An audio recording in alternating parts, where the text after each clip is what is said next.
और अब कसम संविधान की जी न्यूज पर यह वक्त है बड़े मुद्दों पर बड़ी बहस का। मैं हूं दीपक चौरसिया।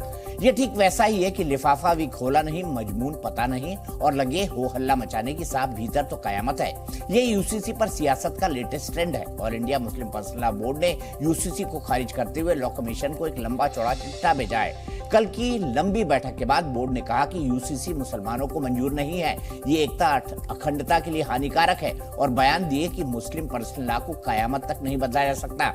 AIM-PBL ने मुसलमानों के बीच कैंपेन के लिए QR कोड भी जारी किया। बोर्ड विपक्षी नेताओं से भी मिल रहा है, उनसे वादा ले रहा है कि यूसीसी को हर कीमत पर रोकेंगे। विपक्षी दल पहले से इस लाइन पर है कि मोदी सरकार यूसीसी सिर्फ चुनावी फायदे के लिए ला रही है। हालांकि विपक्ष में भी बड़ी दरार है। देखेंगे तो पाएंगे कि यूसीसी पर खबरें कम, अफवाहें ज्यादा आ रही है। नोबेल विनर अर्थशास्त्री प्रोफेसर अमर्त्य सेन को ही देखें, वो यूसीसी को मूर्खतापूर्ण बता रहे हैं। पूछ रहे हैं कि हम हजारों साल से बिना यूसीसी के रह रहे हैं तो आगे नहीं रह सकते। उन्हें भी इसमें जेंडर इक्वालिटी की जगह हिंदू राष्ट्र का फॉर्मूला दिख रहा है, वो भी बिना ड्राफ्ट पढ़े। ऐसी भी खबर है कि सरकार ने यूसीसी पर टेम्परेरी GOM बना दिया है। इसमें 4 मंत्रियों को रखा गया है। हालांकि सरकार ने इसकी पुष्टि नहीं की है। यूसीसी पर क्या खबर है, क्या अफवाह है और इसके किसके मन में क्या है, सब पर बात करेंगे। लेकिन उससे पहले ये रिपोर्ट। विधि के जो हमारे भी विशेषज्ञ हैं, विधि विभाग है, वो सभी लोग उसका आकलन करेंगे, उसके बाद आगे बढ़ेंगे। और उन्होंने तय कर लिया कि यूनिफॉर्म सिविल कोड लाकर एक धर्म के आधार पर ध्रुवीकरण करने की कोशिश करेंगे। हम लोग यही चाहते हैं कि जितने लोग भी ज़्यादा से ज़्यादा हम लोगों के साथ आएं और अपना जो विरोध है वो लॉ कमीशन तक पहुंचाएं। यूनिफॉर्म सिविल कोड की बात जहाँ तक रही तो एक सामान्य कानून की बात हो रही है। बिल्कुल नाम है। हम यूसीसी लाना इनका असल मकसद नहीं है। असल मकसद इनका मुल्क में अफरा तफरी का माहौल बनाना है और 2024 पर इनका निशाना है। All India Muslim personal law board दरअसल ये मौलवी पर्सनल लॉ बोर्ड है, इसलिए यूनिफॉर्म सिविल कोड का विरोध ये करेगा। यह यूसीसी कोड आने से कहीं ना कहीं रूप से आदिवासियों को बहुत नुकसान है और आदिवासियों की संस्कृति खत्म हो जाएगी।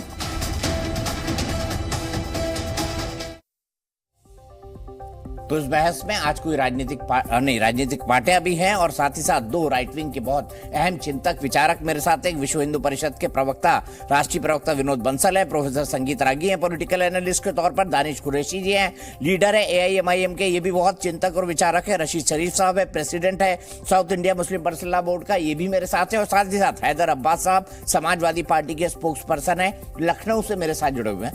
दानिश कुरैशी जी ने, लिफाफा अभी आया नहीं, लेकिन पहले तो कहावत होती थी कि लिफाफा देख को मजमूम भाप लेते हैं, ऐसा कुछ बोलते थे। लेकिन यहां तो लिफाफा भी नहीं आया, आपने लिख के बता दिया कि कयामत के दिन तक नहीं बदलेंगे। ये क्या हुआ भाई? देखिए, सबसे पहली बात तो कि all India Muslim personal law board की जो बात है उन्होंने अपने तरीके से बात पेश करने की कोशिश की है। दूसरे नंबर की बात, अरे सर 13 तारीख तक तो सुझाव मांगे हैं। मैं कह रहा हूं लिफाफा भी नहीं आया, आपने खत ही पढ़ के बता दिया।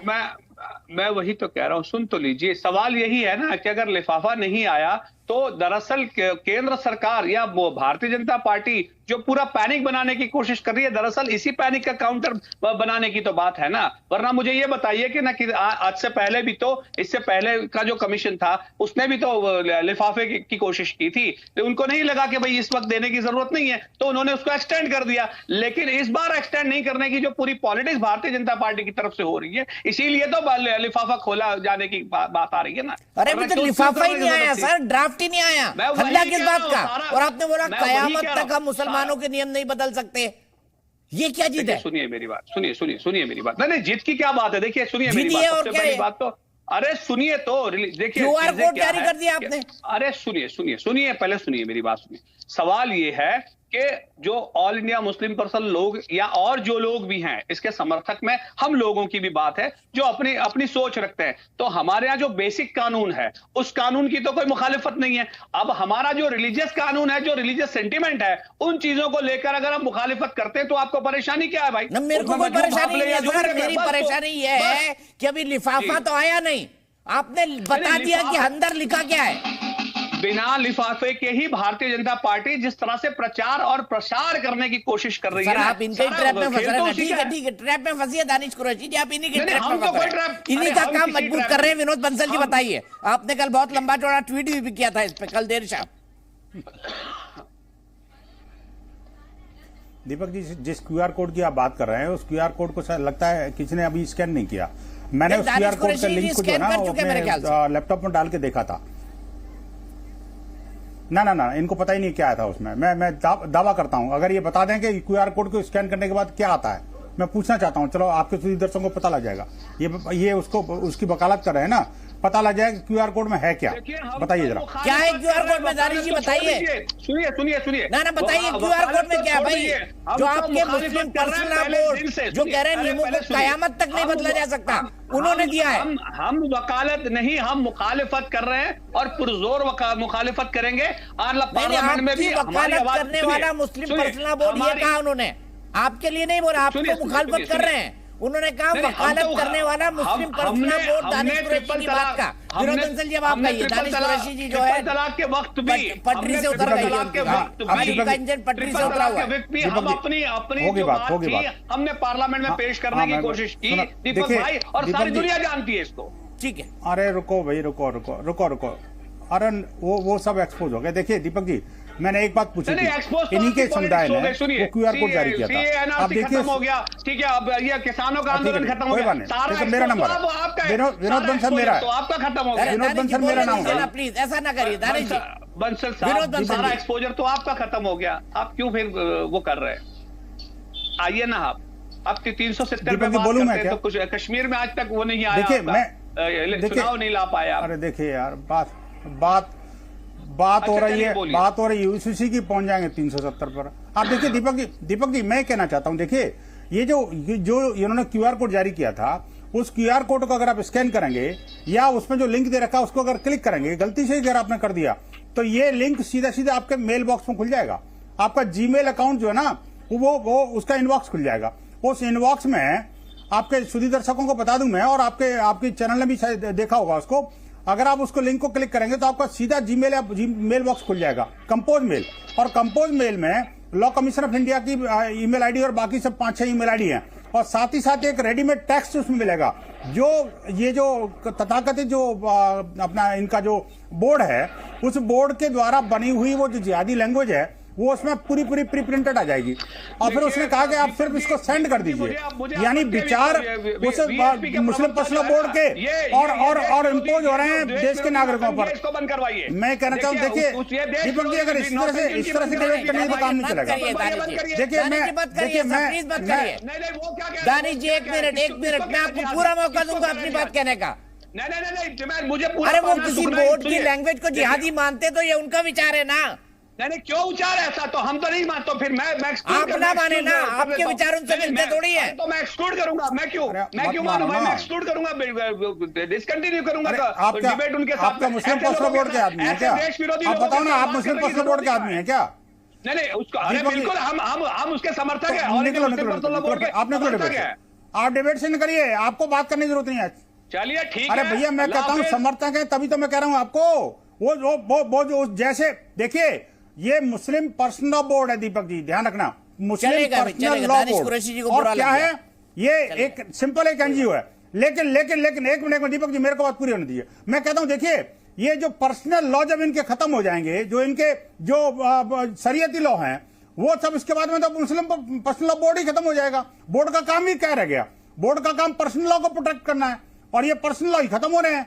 मैं कहता हूं, देखिए बात यह है कि अब सरकारी भारतीय लॉ चलेगा, अब पर्सनल लॉ नहीं चलेगा किसी का।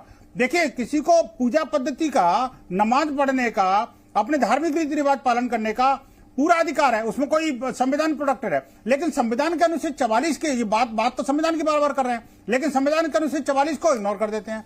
ऐसे नहीं चलने वाला। ठीक है, मुझे एक बात बताइए, मैं पूछना चाहता हूं कि क्या भारत की बेटियों को अपने माँ बाप का परवरिश करने का अधिकार है कि नहीं है?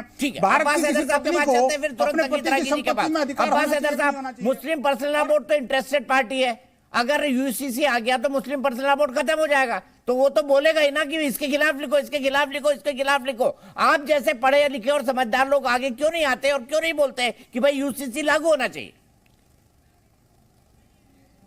नहीं दीपक जी, देखिए ये यूसीसी नहीं है, मुझे लगता है इसका नाम ईसीसी होना चाहिए, यानी कि इलेक्शन सिविल कोड।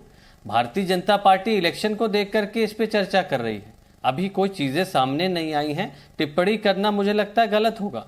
लेकिन एक बात स्पष्ट है, ठीक है, आर्टिकल 44 संविधान का हमारे ये कहता है कि ऐसे एक सवाल नहीं, पर्सनल बोर्ड जल्दी नहीं कर रहा है, ड्राफ्ट देखे बिना लिख दिया इसलिए क्योंकि उनकी दुकान बंद हो रही है। देखिए मुझे लगता है भाई आप जो पर्सनल लॉ बोर्ड ने कहा है, उसने ये भी कहा है कि जो विधि 22वें देखिए अब्बास हैदर मेरा नाम है, आप आ गए फिर से। 22वें विधि आयोग नहीं 22वें विधि आयोग ने जो ड्राफ्ट दिया है उसमें बहुत वेग चीजें लिखी हैं, स्पष्टता से नहीं मांगा गया है कि आप किन किन मुद्दों पे बात करिए। तो कहीं ना कहीं मुझे लगता है बोर्ड ने भी ये बात कही। यहाँ पे आर्टिकल नहीं स्पष्टीकरण मैं बता रहा हूँ, अरे बात तो पूरी हो जाने दीजिए ना, बात पूरी तो हो जाने दीजिए। आर्टिकल 25 संविधान का मूल है। आर्टिकल विनोद जी थोड़ा सहिष्णु हो जाइए, जब कोई दूसरा बोल रहा है तो उसके समय में मत बोलिए। अभी कोई दूसरा बोल रहा था तो आपको आपत्ति हो रही थी। अरे आर्टिकल 44 है लेकिन संविधान का मूल नहीं है आर्टिकल 44। आर्टिकल 44 कहता है कि कैसे वातावरण बनाइए आप देश में कि इसको लागू किया जा सके। ऐसा वातावरण बनाया क्या सरकार ने? ये आर्टिकल 44 एक आइडियल सिचुएशन है, लेकिन ऐसे वातावरण आपको बनाना पड़ेगा समाज में। जो स्टेक होल्डर्स हैं उनसे बात करनी चाहिए थी, उनको कॉन्फिडेंस में लेना चाहिए था। 9 साल में तो आपने काम नहीं किया, स्टेक होल्डर से आपने बात नहीं की। उसमें कहां स्पष्टता है? उसमें स्पष्टता कहां है? जो क्वेश्चनएयर है उसमें कहां स्पष्टता है? लेकिन आर्टिकल 44, आर्टिकल 25, 26, 28 संविधान का मूल है। आप अपने विचार दीजिए, दूसरों को ड्राफ्ट तो आने दीजिए, तब ना बोल दीजिए। मैं कह रहा हूं लाइए ना ड्राफ्ट। तो चर्चा क्यों कर रहे हैं? बहुत कुछ कहने को है नहीं दीपक भाई इस पे। नहीं कर रहे, मना कर रहे हैं। ये इलेक्शन सिविल कोड है, क्योंकि ये अभी तक कह रहा है कयामत की रात तक मुस्लिम पर्सनल बोर्ड कह रहा है कि कयामत की रात तक मुस्लिम पर्सनल लॉ चेंज नहीं हो सकते, जबकि यूसीसी पाकिस्तान से लेकर टर्की से लेकर मलेशिया सब जगह लागू है। देखिए धर्म और धार्मिक पद्धति की आजादी संविधान का आर्टिकल 25 हमारे सभी देशवासियों को देता है।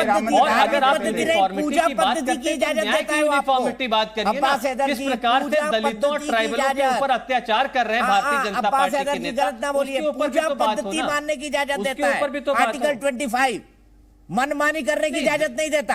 देखिए ये धर्म की आजादी है, मैं मनमानी कोई नहीं कर रहा है। मनमानी को सीआरपीसी और आईपीसी में थोड़ी मनमानी है।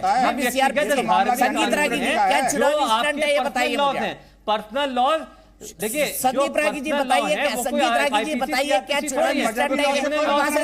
क्रिमिनल लॉज में मनमानी थोड़ी कोई कर सकता है। देखिए दीपक जी ये जो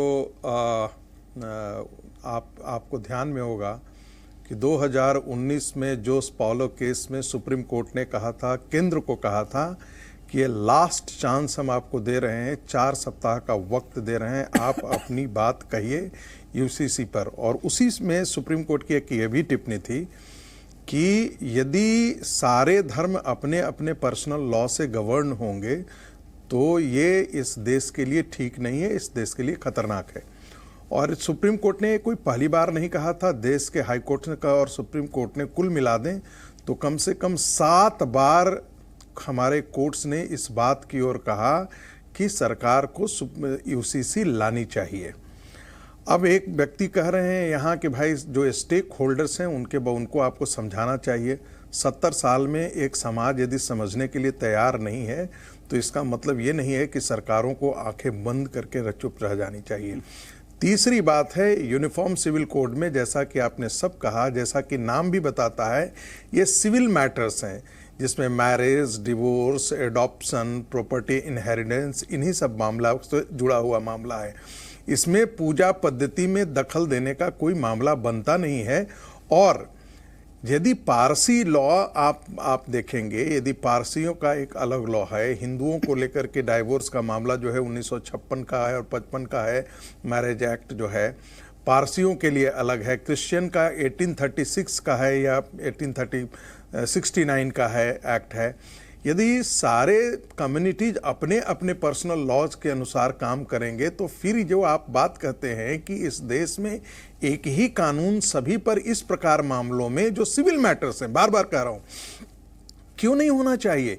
यदि क्रिमिनल लॉ सब पर लागू होता है और उससे इस्लाम खतरे में नहीं है, तो सिविल लॉ यदि एक जैसा सब पर लागू हो तो वैसा एक इस्लाम खतरे में कैसे हो जाता है? और दूसरी बात, यदि बौद्धिस्टों को प्रॉब्लम नहीं है, जैन को प्रॉब्लम में नहीं है, पारसी को प्रॉब्लम नहीं है, सिख को प्रॉब्लम नहीं है, क्रिश्चियंस को प्रॉब्लम नहीं है, तो क्या कारण है कि इस देश का वही समाज जिसने इस देश को 1947 में धर्म के नाम पर तोड़ा, आज फिर उसी प्रकार की चीजें वैसी ही बातें करता है? ये तो कोई अच्छी बात नहीं है। कि जानबूझ के बीजेपी ने चाबी लगाई है ताकि 2024 का चुनाव निकाल ले सके? नहीं, देखिए, मैं आपको बहुत शॉर्ट में बोल रहा हूं कि कुछ ऐसे मुद्दे थे जो भारतीय जनता पार्टी और भारतीय जनसंघ के जमाने से वो मुद्दे रहे हैं। जैसे 370 का मामला जो है वो भारतीय जनसंघ के जमाने से भारतीय जनसंघ उठाते रही है और वो भारतीय जनता पार्टी ने भी ये किया। यूनिफॉर्म सिविल कोड का मामला यदि वैसे ही देखेंगे तो ये भारतीय जनसंघ और भारतीय जनता पार्टी का कोर मुद्दा रहा है और बहुत पहले से ये इन मुद्दों को लेकर के कहते हैं कि इस देश में एक ही प्रकार का विधान करना चाहिए।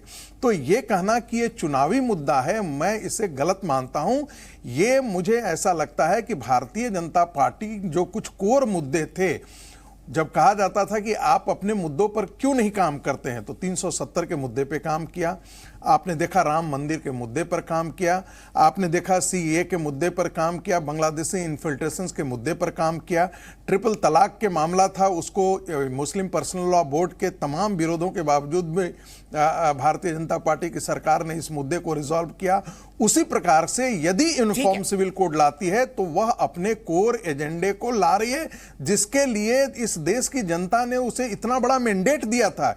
यदि वो नहीं लाती है तो उस मैंडेट का अपमान करती है। इसलिए मेरा तो मानना है कि यदि ये भारतीय जनता पार्टी यदि की सरकार यदि ऐसा करती है तो यह एक स्वागत योग्य कदम है और इसे किया जाना बहुत पहले किया जाना चाहिए था। ठीक है, मैं सीधे राशिद शरीफ के पास चलता हूँ। राशिद शरीफ साहब, बीजेपी कुछ भी करती है तो आप चिल्लाने लगते हैं, भेड़िया आया, भेड़िया आया, भेड़िया आया। अरे आप से रहो, भेड़िया नहीं, वहां से गाय भी आ रही हो तो आपको तो भेड़िया लगता है। बीजेपी लाई भेड़िया लाई, बीजेपी लाई भेड़िया लाई, बीजेपी लाई भेड़िया लाई। तो ये भेड़िया आया कब तक खत्म होगा?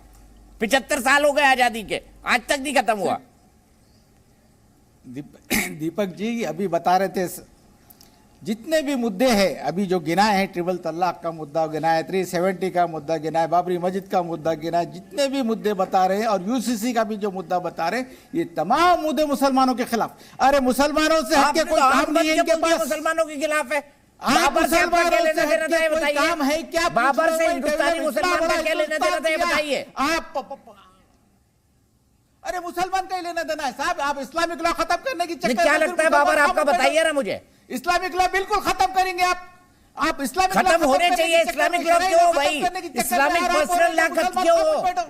आपकी पूजा आपको रोक रहा है कोई, अजान मत पढ़ो, आपको कोई रहा है नमाज अदा मत करो, आपको कोई बोल रहा है मस्जिद में मत जाओ, आपको कोई बोल रहा है निकाह मत करो, आपको कोई बोल रहा है मैरिज को कॉन्ट्रैक्ट मत कहो, बोल रहा है यूसीसी में कोई किधर है, बोल रहा है यूसीसी में कोई आपको कि मस्जिद नमाज जाके अजान मत पढ़ना। इंडिया मैडम को यूसीसी में कोई बोल रहा है कि आपको प्राइम मिनिस्टर आपकी धार्मिक और मजहबी आजादी क्या यूसीसी में छीनी जा रही है? बताइए, जवाब दीजिए। अरे पहले इक्वालिटी ये देखो, इक्वालिटी ये देखो सर, आप दलित को आंदो घर में, दलित को मंदिर में आंदो। आप अपने घर में 1000 तमाशे रखिए, अपने घर में 1000 तमाशे रखिए, आप मुसलमानों को बार बार छेड़ते जा रहे और मुसलमानों को बोलेंगे खामोश बैठो, आप मस्जिद को जा सकते हैं। अरे भैया एक मिनट, आप कोई माइनॉरिटी नहीं है यहाँ पर, सकते हैं, आप ईद मना सकते हैं। अरे 25 करोड़ यूरोप में आधे से 90% देशों की राजधानी नहीं है, जितनी आपकी आबादी है। नहीं सर, आपकी इस देश में जितनी आबादी है वो यूरोप में 90-95% देशों की आबादी नहीं होगी। जितने लोग खाली हिंदुस्तान में मुसलमान रहते हैं और इसी का रोना रोते हैं आप। हमारी मजहबी आजादी छीन रहे हैं, कोई छीन रहे मजहबी आजादी विरोध बंद जी बताइए। क्या इनको बोलेंगे अजान मत पढ़ना, क्या इनको बोलेंगे मस्जिद में नहीं जाना है? बताइए। देखिए अरे हिंदुस्तान में कोई दूसरा काम नहीं है। दीपक जी वैसे ये कहते हैं कि हम इस्लाम हम यूसीसी अरे कोई बात नहीं, हो गई आपकी तकरीर हो गई, आपकी तकरीर हो गई। मस्जिद में जाइए, अरे मस्जिद में जाओ, कोई सुनेगा कम से कम। ये जी न्यूज के सीधे तक नहीं सुनने वाले। आप बेकार की बातें करने से कोई बात नहीं, यहाँ पर टू द पॉइंट डिबेट होती है भाई। ये बात संविधान की है। अरे ये जो कार्यक्रम है ना, वो कार्यक्रम कैसी बात कर रहे हो, है नहीं कुछ बोलने का। दीपक जी कैसे लोगों को बुला लेते हो आप? इनके पास ना बोल तथ्य है, ना सत्य है, ना कोई लॉजिक है। बेकार की बातें कर रहे, धमकी दे रहे हैं चैनल बैठ करके। आप लोग नफरत फैला रहे बैठ के। ये देखो ये प्यार बरसा रहे हैं। आप तो बोल रहे हैं देखो ये प्यार बरसा रहे हैं। बार इनके प्यार के रुक जाइए राशिद साहब, रुक जाइए। प्यार की रुकना भी सीखिए राशिद साहब। आप सवालों के सीधे जवाब तो दे नहीं पाते, एक ही लाइन बोलते रहते हैं। मुसलमानों को परेशान कर रहे हैं, मुसलमानों को परेशान कर रहे हैं, मुसलमानों को परेशान कर रहे हैं, मुसलमानों को परेशान कर रहे हैं। अरे इस रटी हुई लाइन से थोड़ा आगे तर्क देना भी सीख लीजिए, तर्क देना सीख लीजिए। कर रहे हैं आप, यूसीसी लाने से मुसलमानों की बड़ी मदद हो जा रही। भाई मुसलमान अपनी मदद खुद कर ले, बहुत बड़ा है यार, क्या दिक्कत हो जाएगी। और आपके यहाँ का तो शेर भी है, हिम्मत है, मदद खुद कर लीजिए सर, आगे निकल जाएंगे। मेहनत करके खा रहे, कोई भी ऐसो गवर्नमेंट ऐसो कोई नौकरियां देने वाली नहीं है। दीपक जी देखिए ये इनका एक ग्लोबल एजेंडा है कि पहले किसी देश में जाकर के शरणार्थी के रूप में घुसो और उसके बाद में उस देश के मूल निवासियों को शरणार्थी बना दो। पहले तो आप घुसने के बाद में माइनॉरिटी का बना दो, फिर माइनॉरिटी राइट मिल गए तो उसको माइनॉरिटी अपॉइंटमेंट के लिए मजबूर करो, और फिर उसके बाद में जो मेजोरिटी है उसको कब्जे में कर लो, और उसके बाद में प्राइम जैसी स्थिति पैदा कर दो। लेकिन ये भारत है, कैसे बात, देश आपका है पर आप अपना मानते कहाँ हैं? ये ठीक नहीं है। आपको तो अपनी मुसलमान होने की आइडेंटिटी चाहिए, भारतीय होने की नहीं चाहिए। माफ कीजिए, कड़े शब्द बोल रहा हूँ। आपको मुसलमान होने का तमगा चाहिए, आपको भारतीय होने पे गर्व नहीं है। अभी पूछ लूंगा ना कुरान या संविधान, तो आप कुरान बोलेंगे सबसे पहले। बताइए कुरान या संविधान। बीजेपी के आज मेरे को भी गुस्सा आ रहा है, मैं पूछ रहा हूँ आपसे, बताइए कुरान या संविधान, बताइए राशिद जनी, बताइए कुरान या संविधान। पूरे बैठ के डिबेट कर रहे। चलो तीनों से पूछता हूँ मैं, एक मिनट। इस देश के मुसलमान होने के नाते मेरा बड़ा सीधा सवाल, सबसे पहले अब्बास हैदर साहब आपसे हाँ या ना में जवाब दीजिएगा, पहले कुरान या पहले संविधान? एक ही शब्द बोलिएगा, पहले कुरान या पहले संविधान? दे ही नहीं सकते। संविधान निश्चित रूप से, बहुत बढ़िया, निश्चित रूप से। अब आप आते हैं दानिश कुरैशी पे आ जाइए, बताइए दानिश कुरैशी जी, पहले कुरान या संविधान? देखिए दीपक जी सुनिए, मैं जवाब दूंगा। नहीं जवाब दीजिए, कुरान या संविधान जवाब दीजिए। मैंने जवाब, पहले कुरान या संविधान जवाब दीजिए। मैं आपको बिल्कुल आराम से। मुझे ज्ञान नहीं चाहिए, जवाब चाहिए। अरे सुनिए, मुझे ज्ञान नहीं चाहिए, जवाब चाहिए। आपकी मर्जी का यस नो नहीं होगा, मैं जवाब आगे चलिए। आप जवाब देना ही नहीं चाहते, आपके मन में क्या है पता लग गया, आपके मन में क्या है पता लग गया, छोड़ दीजिए। अब आप बताइए राशिद जरीफ साहब, पहले कुरान या पहले संविधान? कुरान ही बताया कि संविधान की इज्जत करो, कुरान कहता है, लेकिन ये नहीं कहेंगे आपकी पहले कुरान या पहले संविधान? नहीं, कुरान ही कहा कि है सो संविधान। इनका जवाब भी आ गया। एक अब्बास हैदरी निकले जिन्होंने थोड़ी समझदारी की बात की, एक अब्बास हैदरी निकले जिन्होंने वाकई बताया कि हाँ वो भारतीय है। आप दोनों ने तो जता दिया। बधाई हो आपको दानिश कुरैशी साहब, बधाई हो। अरे सर हमारे खून में है, हमारे खून में है। ठीक है, मैं ब्रेक के लिए रुक रहा हूँ। शुरुआत संगीत रागी जी से होगी इसी सवाल पे, पहले कुरान या पहले संविधान?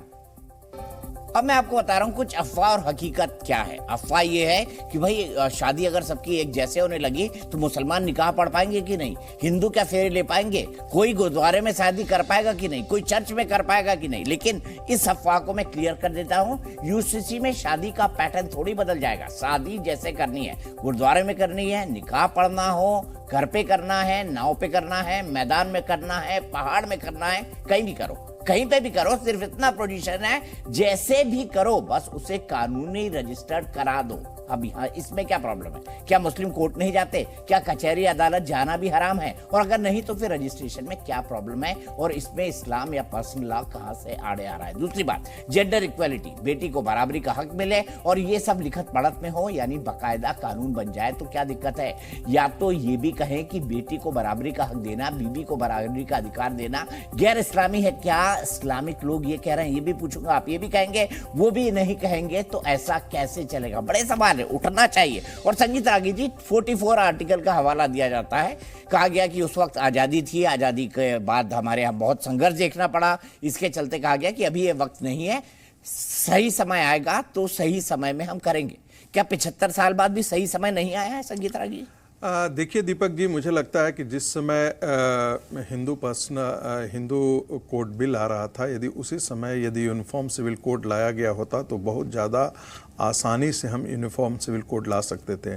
लेकिन पंडित नेहरू को ये गवारा नहीं था। और आपको ध्यान होगा कि जब कॉन्स्टिट्यूएंट असेंबली में ये डिबेट्स आया तो डॉक्टर अम्बेडकर ने इस पर बहुत ज़ोरदार बहस की थी और उन्होंने ये भी कहा था कि ये जो शरीयत लॉ है, वो कहाँ से डिवाइन है? ये तो 1937 में कोडिफाई किया गया और वो कोडिफाई भी ब्रिटिश लोगों ने किया। तो जो शरीयत लॉ भारत का है, वो अमेरिका का में अंदर जो शरीयत लॉ है, या इस्लामिक कंट्रीज़ के डिफरेंट इस्लामिक कंट्रीज हैं शरीयत लॉ है, वो सब अलग अलग हैं। यदि डिवाइन होता तो एक ही होता है, एक तो है नहीं, वो तो कोडिफाई किया गया है। जो कोंकण एरिया के मुसलमान थे और जो दक्षिण के मुसलमान थे, जो उत्तर भारत के मुसलमान थे, उनके यहाँ सब प्रथाएं अलग अलग थीं। लेकिन एक शरीयत लॉ के अंदर ला करके उन्होंने सारी डाइवर्सिटी को, विद इन द मुस्लिम है उसकी सारी डाइवर्सिटी को मुस्लिम कंसोलिडेशन का काम करके शरीयत लॉ लाया गया। अब आज देखिए कि वो विद इन मुस्लिम्स जो डाइवर्सिटी थी उसको खत्म करके तो वो कोडिफाई करके होमोजेनाइज करने की बात करते हैं। वहां डाइवर्सिटी को उन्होंने नहीं तवज्जो दिया। अब जब भारत के अंदर कहा जा रहा है कि भाई सारे समाज के लिए, सारी कम्युनिटीज के लिए, यहां पर तो एक पंथ थोड़े हैं, एक संप्रदाय थोड़े हैं, विद इन द हिंदू कम से कम कितने संप्रदाय हैं, कितने पंथ हैं, कितनी कम्युनिटी है? मुस्लिमों के अंदर भी कितने कम्युनिटीज हैं? यदि शादी, डाइवोर्स, मेंटेनेंस, एडॉप्शन, इनहेरिटेंस, इसका धर्म से क्या लेना देना है? इसका धर्म से कोई लेना देना नहीं है। इसके बावजूद भी यदि मुस्लिम समाज यदि आड़े आता है तो इसका सीधा सीधा मतलब यह है कि वो अपनी वो इस समाज के साथ तारतम्य बना करके रहना ही नहीं चाहते हैं। उनको है कि हमारी अपनी आइडेंटिटी है, मैं मुसलमान हूं, मेरी आइडेंटिटी अलग है, हम भारत की आइडेंटिटी के साथ नहीं जुड़ना चाहते हैं, हम इस्लामिक आइडेंटिटी। आपका सवाल गलत था शुरू से, जब आप ये पूछते हैं कि कुरान या संविधान। इतना भी आप इनोसेंट मत बनिए दीपक जी, और मैं जानता हूं आप इनोसेंट नहीं है, लेकिन आप इनको एक्सपोज करना चाहते थे। यदि कोई कह भी देगा, ये इनके वो साफ है, आपको क्लैरिटी नहीं हो, विश्व हिंदू परिषद को क्लैरिटी हो या ना हो, मुझे क्लैरिटी हो या नहीं, इनको बहुत क्लैरिटी है। इनकी क्लैरिटी है कि कुरान कुरान कुरान और इस्लाम, इसके बाद ही कुछ चीज आता है। कुरान के आड़ों में यदि कोई भी दूसरा आता है तो वो उनको स्वीकार नहीं है। यानी कि उनका धर्म और उनकी आइडेंटिटी के रास्ते में यदि संविधान आड़े आता है, ह्यूमन राइट्स का मामला आता है, सिविल राइट्स का मामला आता है, तो वो सड़कों पर आकर के उतर करके उसका विरोध करेंगे। ठीक है, सीए का मामला क्या था? संगीत रागी जी, ये बताइए ना, सीए पे मत जाइए, मुझे बताइए। अभी आपने मेरा नाम लिया, आपने मेरी तारीफ किया, मेरी टांग खींची। मैंने, आप इसे जो समझ लें, आपका दर्शक भी जानता है कि मैंने क्या किया है। मैं सीधे दानिश भाई के पास चलता हूं। दानिश भाई, आपने बताया नहीं कुरान या संविधान, ठीक है, कोई दिक्कत नहीं मुझे सिर्फ इतना बता दीजिए, क्या 75 साल बाद भी भारत का मुसलमान जो कहता है मैंने पाकिस्तान को बोल दिया मैं नहीं आऊंगा, मैं भारत में ही रहूंगा, अब क्या हुआ 1947 में, इसमें मैं नहीं जाऊंगा, लेकिन मुझे आप ये बताइए कि 75 साल में भी भारतीय मुसलमान भारत के कानूनों को समानता पूर्वक मानने के लिए तैयार नहीं हुआ है। 75 साल में एक पूरी जवानी बूढ़ी हो गई और 7 जनरेशन बदल गई सर। अच्छा सुनिए, सबसे अब आराम से इत्मीनान से सुनिए। सबसे पहली बात यह है कि कुरान हमारा जान है और संविधान हमारा, कुरान हमारा ईमान है। ये ज्ञान मुझे मत दीजिए, मैंने बहुत ज्ञान लिया है, बहुत ज्ञान लिया है और बहुत दिया भी है। कोई नहीं, भले ठीक, कोई नहीं। अब और आपने क्या ज्ञान किस मसले पे दिया था, मैं उस पर जाना नहीं चाहता हूँ। कोई प्रॉब्लम नहीं। अब सुनिए, सेकंड बात करते हैं। संगीत रागी साहब ने सेकंड स्पेल में जो बात कही थी, मैं उसका जवाब दे दूं। उन्होंने बात कही थी कि मैंडेट की। सुनिए, मैंडेट क्या था? मैंडेट था 2 करोड़ हर साल 2 करोड़ रोजगार। मैंडेट था महिला सुरक्षा की। मैंडेट था किसानों के ऊपर। मैंडेट था 15 लाख रुपए के। इस पे कुछ भी नहीं हुआ। बताइए क्या था मैंडेट? अरे पढ़ना नहीं जान के तो ये मत बोलिए प्लीज। मैं आगे आ रहा हूं। पढ़ना नहीं जान के तो ये मत बोलिए दानिश कुरैशी जी। तर्क के आधार पर किया जाता है, कुतर्क से तर्क नहीं होता। अब आगे आ जाइए, सुनिए मेरी बात। मैं आपको एक बात बताऊं, दरअसल सुप्रीम कोर्ट के नाम से जिस तरह संगीत रागी साहब और जितने भी लोग हैं, जो लोग इसकी हिमायत करते हैं, मैं आपको बताऊं, दरअसल सुप्रीम कोर्ट के कहने का जो अर्थ निकल के आया, जो मेरी समझ में आया, वो ये है कि दरअसल अलग अलग जो वो हैं रिलीजन, उनके अंदर में जो प्रॉब्लम्स हुए हैं उनको कोडिफाइड करने की जरूरत है। जो नहीं हो रहा इसलिए प्रॉब्लम हो गया, आके खड़ा हो रहा है, ये दिक्कत है। प्रॉब्लम यह है कि जितने भी रिलीजन है उनको कोडिफाइड कर दे, सारा मामला खत्म हो जाएगा। तीसरे नंबर की बात जो रागी साहब कह रहे हैं, मैं आपको एक बात बता दूं, रागी साहब हो या और कोई हो, आप मुझे ये बताइए कि क्या इस देश के अंदर में आईपीसी और सीआरपीसी को अब जब बोलेंगे तो मैं बोलूंगा कि शरिया कानून ले आइए, हाथ के बदले हाथ, आंख के बदले आंख, नाक के बदले नाक, तब आप कहेंगे नहीं मुझे तो आईपीसी और सीआरपीसी चाहिए। क्यों दानिश कुरैशी ले आए क्या शरिया कानून? शरिया कानून ले आते हैं फिर, हाथ के बदले हाथ, नाक के बदले नाक, गले का बदले गले। आप तैयार हैं? हम रेडी। अरे मैं तो तैयार हूँ, मेरे से पूछे मैं आज बोल दूं ले आओ। फिर करते हैं डन, चलिए आ जाइए, मैं तो तैयार हूँ सिग्नेचर करने। आप तैयार हैं? अब आई कुरान या संविधान, अब आ गई कुरान। कुरान या संविधान, अब आ गई कुरान। कुरान या संविधान, अब आ गई कुरान। क्यों विनोद बंसल जी अब बीच में मत बोलिएगा, अब बीच में मत बोलिएगा। दानिश जी अब बीच में मत बोलिएगा, विनोद बंसल जी को बोलने दीजिए, सबका टाइम खा जाते हैं, सिर्फ विनोद बंसल जी प्लीज। दानिश जी ये फरेब जो रागी साहब या और दूसरा कोई चला रहा है, ये बिल्कुल झूठी बात है। मेरे को जिसने जर्नलिज्म सिखाया था उसने सबसे पहले मुझे एक बात बताई थी, बोले बेटा जर्नलिज्म में तो बोलना तो सीखना ही चाहिए, लेकिन चुप रहना उससे ज्यादा सीखना चाहिए। तो दानिश कुरैशी जी अगर आप एक प्रवक्ता हैं तो चुप रह के दूसरे की बात सुनना भी सीख लीजिए। विनोद बंसल अब भी बीच में बोले, अब भी बीच में बोल रहे हैं, अभी भी बीच में बोल रहे हैं, अभी भी बीच में बोल रहे हैं। विनोद बंसल जी सीआरपीसी में किसी मुसलमानों ने आज तक विरोध नहीं। दीपक जी देखिए जिन्होंने बोलना है वो बोलते रहना है। मैं कहना चाहता हूं, देखिए बात यह है कि ये जो पहले तो वैसे तो कहते हैं कि इस्लाम जो है ना कोई डर नहीं सिखाता, इस्लाम हम किसी से नहीं डरते, अल्लाह के अलावा किसी से नहीं डरते, लेकिन माहौल सारा डर का क्रिएट करते हैं। दूसरी बात ये कि हम सबके साथ रहना चाहते हैं, ये भारत हमारा है, हमने खून दिया है और खून लिया है, पता नहीं क्या क्या लिया है, ये तो दुनिया को पता है। लेकिन मैं कहना चाहता हूँ आखिरकार जब ये सब किया है तो आखिरकार भारत के कानून से क्यों डरते हो भाई? और दूसरी बात, अरे भाई फिर भी बोले दानिश जी वो पता है आपकी बात, हम लड़ाई कर अरे भाई लड़ाई तो बदतमीज लोग क्या है, ये गद्दार लोगों को आज दानिश जी से जो है, आज दानिश जी से मुझे दो हाथ करने दीजिए। अच्छा दानिश कुरैशी जी एक बात बताइए, जब पृथक पाकिस्तान बनाने की बात हुई थी तब सबसे ज्यादा वोट कहाँ के मुसलमानों ने दिए थे? कितने मुसलमानों को वोट था यहाँ हासिल था, बताइए वोट करने का? उत्तर प्रदेश के कितने थे, बंगाल के कितने थे, उत्तर प्रदेश के कितने थे, बंगाल के कितने थे? मुसलमानों को किनको हासिल था बताइए कितने लोगों को हासिल था देश में? बताइए ना आप, बताइए बनाने के लिए। चलिए संगीत रागी जी प्रोफेसर है, ज्ञान दे देंगे थोड़ा सा। संगीत जी बताइए किन किन लोगों ने पाकिस्तान बनवाया? कौन वो लोग थे जिन्होंने पाकिस्तान बनाने के लिए वोट किया, और क्या वो सब पाकिस्तान चले गए, भारत में रह गए? विनोद बंसल जी उसके बाद में आऊंगा। दानिश जी बहुत गड़बड़ कर रहे हैं, आज आप बीच में बार बार कूद रहे हैं बिना मतलब के। सिर्फ एलिट क्लास के पास ये हक था, आम लोगों के पास नहीं था। देखिए जब एलिट क्लास ने हाल कर दिया, इतनी नासमझी की बात की, तो आम लोगों को दे दिया जाता तो पता नहीं क्या होता। देखिए दीपक जी ये बहुत एक तर्क दिया जाता है कि भाई सामान्य मुसलमान उस समय ऐसा नहीं कर, उन्होंने इसके पक्ष में नहीं दिया। मुझे लगता है कि ये बहुत बड़ा बेतुका तर्क है। देखिए आम मुसलमान सड़कों पर उतर करके आया था, आम मुसलमान जिन्ना के साथ खड़ा हुआ था। वोटिंग राइट छोड़ दीजिए, किसने वोट दिया किसने वोट नहीं दिया। यदि कलकत्ता की सड़कों पर 1946 के अंदर हिंदुओं को मारने के लिए डायरेक्ट एक्शन डे के बाद कत्लेआम करने के लिए कौन खड़ा हुआ था साहब? पाकिस्तान के पक्ष में कौन खड़ा हुआ था? आम मुसलमान खड़ा हुआ था। ये बात गलत है कि आम मुसलमान वोटिंग देने का जिसका राइट था उन्होंने तो पूरा का पूरा वोटिंग किया ही किया, लेकिन आम मुसलमान भी गांधी के साथ नहीं खड़ा था, कांग्रेस के साथ नहीं खड़ा था, इसलिए भारत का विभाजन हुआ। यदि आम मुसलमान खड़ा हो गया होता कि इस देश का विभाजन नहीं होना चाहिए तो देश का विभाजन नहीं होता। आम मुसलमान भी जिन्ना के साथ खड़ा था, आम मुसलमान गांधी के साथ नहीं खड़ा था, मौलाना अबुल कलाम आजाद के साथ नहीं खड़ा था। तो ये बातें, ये जो तर्क बार बार आजकल पिछले 2-4 साल में जो गढ़ा गया है, अरे वोटिंग देने का राइट कितना था, आम मुसलमान नहीं, आम मुसलमान ने ही इस देश का बंटवारा किया था।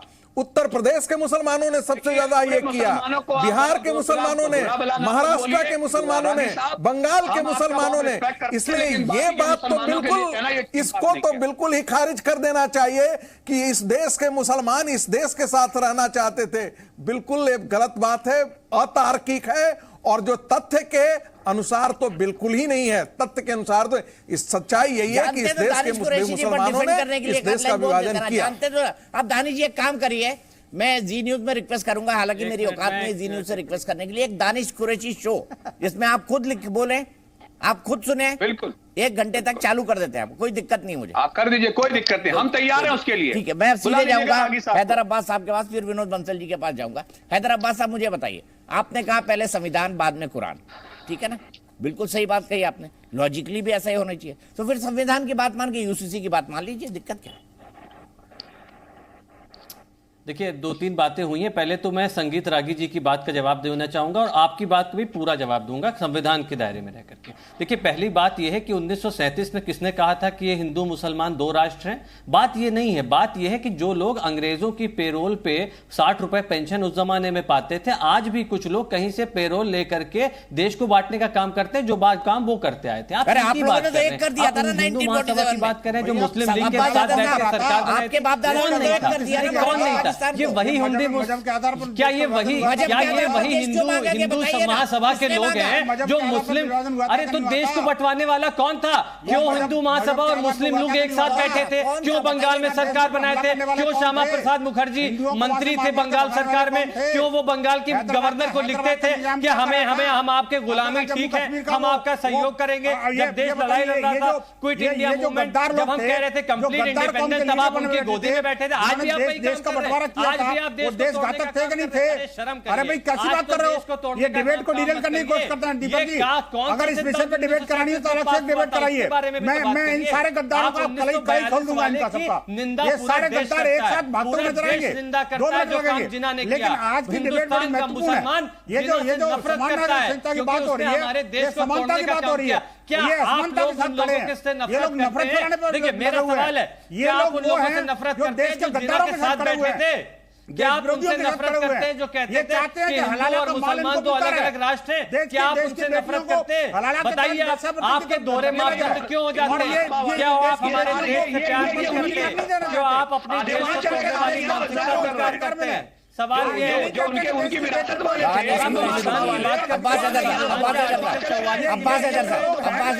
ठीक है, बहुत अच्छी बात है। आप सब लोग जिन्ना के खिलाफ हैं, आप सब लोग जिन्ना के खिलाफ हैं, मैं बिल्कुल मानता हूँ आपकी बात। आप मोहम्मद अली जिन्ना के बिल्कुल खिलाफ हैं। आज अब्बास हैदर साहब आके एक मांग कर दीजिए, आप बोलिए कि एमयू के जो स्टूडेंट यूनियन का हॉल है उससे जिन्ना की तस्वीर हटाई जाए। समाजवादी पार्टी के राष्ट्रीय प्रवक्ता अब्बास हैदर ये मांग कर दे, क्योंकि वो जिन्ना से नफरत करते हैं, जिन्ना के खिलाफ है, जिन्ना ने देश बंटवाया था। मांग कर दीजिए आज। अरे मैं तो ये कहता हूं जो नफरत फैलाने वाले लोग हैं, जो नफरत फैलाने वाले लोग सीधे बोलिए ना, जिन्ना की तस्वीरें एमयू के स्टूडेंट यूनियन हॉल से हटा दी जाए। कहां दाएं बाएं भाग रहे हैं भाई, कहां दाएं बाएं भाग रहे हैं अब्बास हैदर साहब? हम जाए ना, ये बोलिए ना। मैं समाजवादी पार्टी का राष्ट्रीय प्रवक्ता अब्बास हैदर कहता हूं कि जिन्ना ने देश को बंटवाया था, जिन्ना की तस्वीर को अलीगढ़ मुस्लिम यूनिवर्सिटी के स्टूडेंट यूनियन हॉल से हटाया जाए। बोल दीजिए ना, क्या दिक्कत क्या है? आप तो देशभक्त मुसलमान हैं, आपके लिए संविधान पहले कुरान बाद में। करते हैं जो लोग जिन्ना के साथ सरकार बनाए, अब निश्चित रूप से हम जिन्ना से नफरत करते हैं, लेकिन जो लोग जिन्ना के साथ आप बोलिए ना, फिर एमयू के वहां से उनकी तस्वीर हटा दी जाए। हमारा सवाल साहब क्यों नहीं बोल रहे हैं? संगीत रागी जी से, वीएसपी वाले से पूछिए। हाँ पूछ रहा हूँ, वीएसपी वाले से क्यों नहीं बोल रहे हैं जिन्ना की तस्वीर हटा दी जाए? इनको प्रवक्ता के पद से हटा दिया जाएगा। बंगाल में, सिंध में, अगर इन्होंने बोलने की बात तो लगा, सोच भी लिया तो इनको प्रवक्ता के पद से हटा दिया जाएगा। जिन्ना की तस्वीर हटाया ना हटाए, लेकिन ये समाजवादी पार्टी से जरूर हट जाएंगे। आप देखिए कि ये जो है ना देश में इनका एक्सपोज हो चुका। दीपक जी एक मिनट, ये अरे हम तो आपके राज्य उत्तर प्रदेश की बात करेंगे ना भाई। एमयू में क्यों है? हटवाइए अब्बास हैदर साहब, मांग करिए, मांग करिए हटवाने की। आपके लिए संविधान पहले कुरान बाद में, मांग करिए हटवाने की जिन्ना की तस्वीर। उनको आप आत्मा आइडल मानते हैं, उनको आप अपना हीरो मानते हैं। भाई मैं नहीं मानता भाई। Hello hello hello Abbas Haidar hero है। साहब, अब्बास हैदर साहब मैं नहीं मानता। आप समाजवादी पार्टी के राष्ट्रीय प्रवक्ता है, राष्ट्रभक्त मुसलमान है। आप बात करिए कि जिन्ना जिसको हम नफरत करते हैं, जिसने भारत को बंटवाया, उसकी तस्वीर अलीगढ़ मुस्लिम यूनिवर्सिटी के स्टूडेंट यूनियन हॉल से हटा दी जाए। एक लाइन बोल दीजिए, खत्म हो गई बात। किसको सर्टिफिकेट बांट रहे हो आप? दीपक जी वहां पे बहुत से अंग्रेज लोगों की भी तस्वीरें लगी हैं, मुफ्त में और सर्टिफिकेट बहुत सारी दे दिए जगह इनको। अंग्रेजों की देश तस्वीरें भक्त लगी हैं, बहुत सारे ब्रिटिश वायसराय की तस्वीरें लगी हैं पूरे देश में। सबको हटा दीजिए, ये जो है ना, ये उस तरह का मुसलमान है ही नहीं। अरे हमें कभी कभी राक्षस की भी फोटो रखनी पड़ती है, कभी राक्षस को भी रखना चाहिए ताकि हम सीखें, हम जाने। अरे आप बोलो ना, आप बोलो कि जो 60 रुपए पेंशन लेते थे अंग्रेजों से, आप उनके खिलाफ हैं, आप बोलो ना, आप बोलो हिम्मत है तो। अरे बोलो ना, क्या पैसे आना बंद हो जाएंगे? खड़े हुए हैं ये लोग, पेरोल बंद हो अभी भी जाएगी, कई टुकड़े करने को चले हुए हैं। क्या होगा? आप देखिए क्या होगा? ये वो लोग हैं जो निहत्तर से वो गोली चलाते हैं। ये वो लोग हैं जब दलित बेटी के ऊपर जिहादी को हमला करते हैं तो दिल में घुस जाते हैं। अच्छा चलिए, वो लोग हैं जो भारत विरोधी लोगों के साथ खड़े होते हैं। अब्बास हैदर साहब, अब्बास हैदर साहब एक मिनट, आप बोलिए, बहुत बोलिए सर, सब एक दूसरे में बोलिए। हम कह रहे हैं आप भी बोलो ना, सब एक तो बोल रहे हैं। मैं छोटी सी बात पूछ रहा हूं। हम तो कह रहे हैं सबकी हटाओ, हम तो कह रहे हैं और अंग्रेजों की भी चलो हटाओ। ठीक है, मान लिया आपकी बात, सबकी हटाओ, चलो अच्छी बात हम तो कह है। रहे आप बोलो अंग्रेजों के साथ जिन्ना की बेटा, इतना बोल दीजिए एक लाइन, आप जो सिर्फ इतना बोल दीजिए, अंग्रेजों के साथ जिन्ना की बेटा दीजिए तस्वीर। उनके बारे में तो बोलो, जो अंग्रेजों से पेंशन लेते थे उनके बारे में इतनी तो बोल दीजिए अब्बास भाई। ये तो मैंने कंसेशन भी कर दिया, 35% का डिस्काउंट दे दिया बनियान के साथ, अंडरवियर फ्री। अंग्रेजों की भी हटाने का बोल रहा हूँ, बोलिए ना जिन्ना की हटवाए। अरे मैंने तो यहाँ तक कह दिया कि कई बार राक्षस की भी तस्वीर लगानी पड़ती है। राक्षस की तस्वीर हिंदू में कोई नहीं लगाता भाई, तो आप हीरो कोई नहीं लगाता, आप भी नहीं लगाते। आप क्या तो मूर्ति पूजा होती ही नहीं है। होगा तो हीरो के महत्व को कैसे समझेंगे? अगर राम की अस्मिता, राम का सम्मान हम तब करते जब रावण को सामने रखते। रावण को नहीं पूछते हम, माफ कीजिएगा, रावण को नहीं पूछते हम।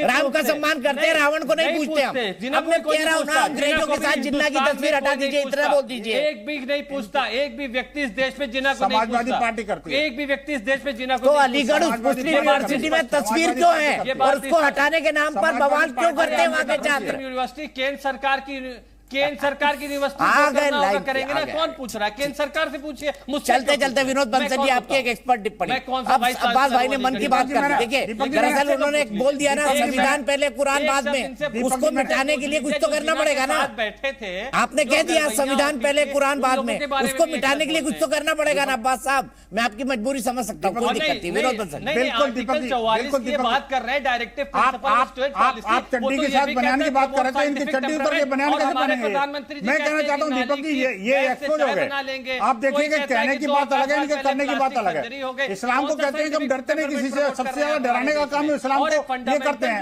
आप मुझे बताइए कि महिलाओं को अधिकार देने की बात आती है तो इनके पैरों तले जमीन निकल जाती है। अगर महिलाओं को अगर ये अधिकार दे दिया जाए कि अपने माँ बाप की सेवा करने का राइट मिल जाए उनको, तो इनके पैरों तले जमीन निकल जाती है। इनको लगता है कि अगर महिलाओं को अधिकार मिल जाएगा तो हम हलाला का हराम का माल कैसे खाएंगे? इनको लगता है कि अगर यूसीसी आ गई तो बच्चों को अधिकार मिल जाएगा तो हमारा क्या होगा? इनको ये लगता है कि अगर यूसीसी आ गया तो सबको समान अधिकार हो जाएंगे।